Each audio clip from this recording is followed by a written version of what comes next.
Hello everyone, আসসালামু আলাইকুম। আপনারা দেখতে পাচ্ছেন আজকে কার্তিকপুর হাট। আর কার্তিকপুর হাটে কিন্তু আপনারা আমের চারা পেয়ে যাবেন, আম ধরা সহ। এটা কি আম? চ্যাংমাই। হ্যাঁ, চ্যাংমাই আম। ও চ্যাংমাই না? তে এই আম কত বিক্রি করেন এই গাছটা? এই গাছটা বেশ ভালো আছে 2500 টাকা। 2500 টাকা। আম দিয়ে অনেকগুলা ধরা, বাবা রে বাবা। আর এটা যে বোনাই কি? এটা ভুনাই কি নাম না? বোনাই কি? যাই হোক দর্শক, আপনারা কার্তিকপুর হাটের দিন আসলে কিন্তু এরকম এই যে ভুনাই কি নাম, এই যে দেখেন বাইন্দা রাখছে। আর এই যে চ্যাংমাই আম দেখতেছেন, এই 2500 টাকা আম।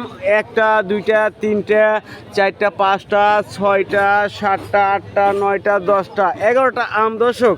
হ্যাঁ, 11টা আম এত সস্তা দামে গাছ বিক্রি হচ্ছে মাত্র 2500 টাকা।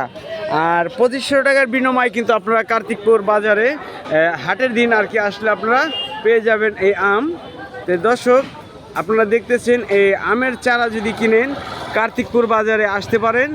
আর এর সাথে সাথে কিন্তু এখানে ফলের গাছ বিভিন্ন ধরনের রয়েছে, এই মালটার গাছ সহ। দেখেন মালটা ধরা গাছ। মালটার চারা কত বিক্রি করেন কাকা? মালটা চারা 20 টাকা 800 টাকা। 800 টাকা। দেখেন মালটা ধরছে গাছে, এই মালটা